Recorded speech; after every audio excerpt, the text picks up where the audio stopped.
আসসালামু আলাইকুম ভিউয়ার্স। আজ আমরা জিরো অ্যাকাউন্টিং সিস্টেমে statement of change in equity নিয়ে বিস্তারিত আলোচনা করব। আমরা আছি এখন জিরো অ্যাকাউন্টিং সফটওয়্যারের ড্যাশবোর্ডে। আমরা অ্যাকাউন্টিংয়ে যাই। অ্যাকাউন্টিংয়ে গেলে ড্রপ ডাউনে দেখেন আমরা দেখতে পাচ্ছি statement of change in equity. তাছাড়া আমরা অ্যাকাউন্টিংয়ের ড্রপ ডাউনে দেখতে পাচ্ছি রিপোর্ট। তো রিপোর্টে ক্লিক করি। রিপোর্টে আসার পর আমরা দেখতে পাচ্ছি ফেভারিটস হিসাবে statement of change in equity দেওয়া আছে। আমরা স্ক্রল ডাউন করি। এখন দেখতে পাচ্ছি ফিনান্সিয়াল স্টেটমেন্টে statement of change in equity. তো আমরা স্টেটমেন্ট অফ চেঞ্জ ইন ইকুইটিতে ক্লিক করি।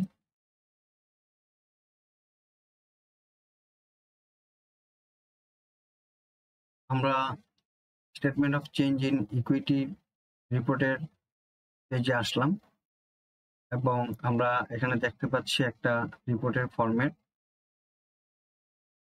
এখানে দেখতে পাচ্ছি ডেট রেঞ্জের ড্রপ ডাউনে ক্লিক করব। এখানে দেখা যাচ্ছে অনেকগুলো ফিনান্সিয়াল পিরিয়ড। তো আমার প্রয়োজন মতো আমি একটা ফিনান্সিয়াল ইয়ার সিলেক্ট করব। তো আমি লাস্ট ফিনান্সিয়াল ইয়ার 1 এপ্রিল 2024 থেকে 31 মার্চ 2025 সিলেক্ট করি। এখানে আছে কম্পেয়ার। আমি কোনো কম্পেয়ারে যাব না, নানে যাই।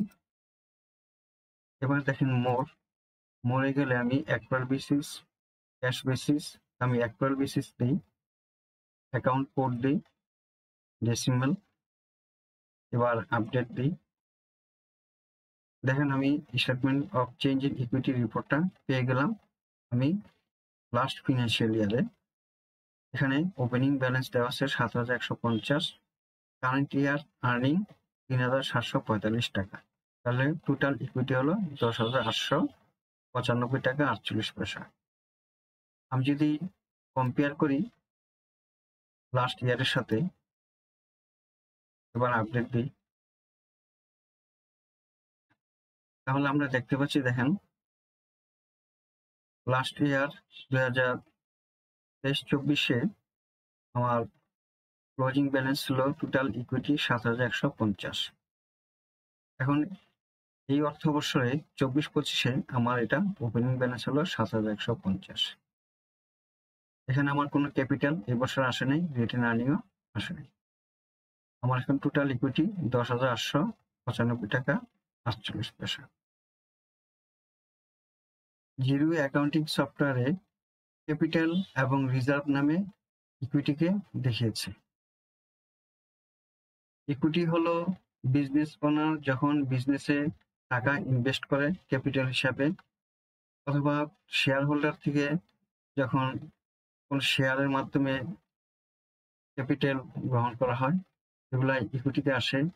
এমনকি প্রফিট অ্যান্ড লস রিপোর্টের ব্যালেন্সটাও রিটেন আর্নিং হিসাবে ইকুইটিতে জমা হয়।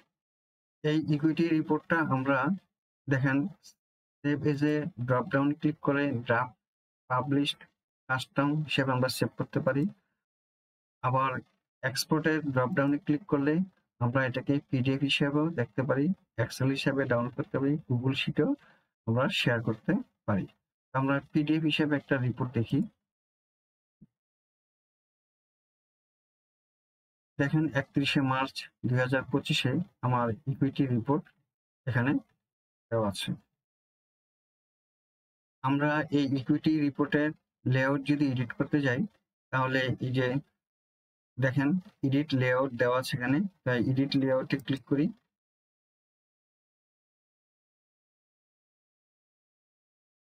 আমি এখন এডিট লেআউটের ভার্সনে আসলাম। এখানে আমি অনেক কিছু এডিট করতে পারবো।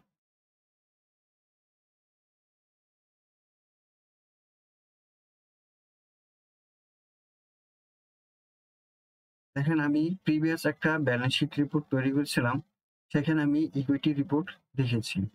তো আমরা সেই রিপোর্টটা দেখি। Duplicate tab,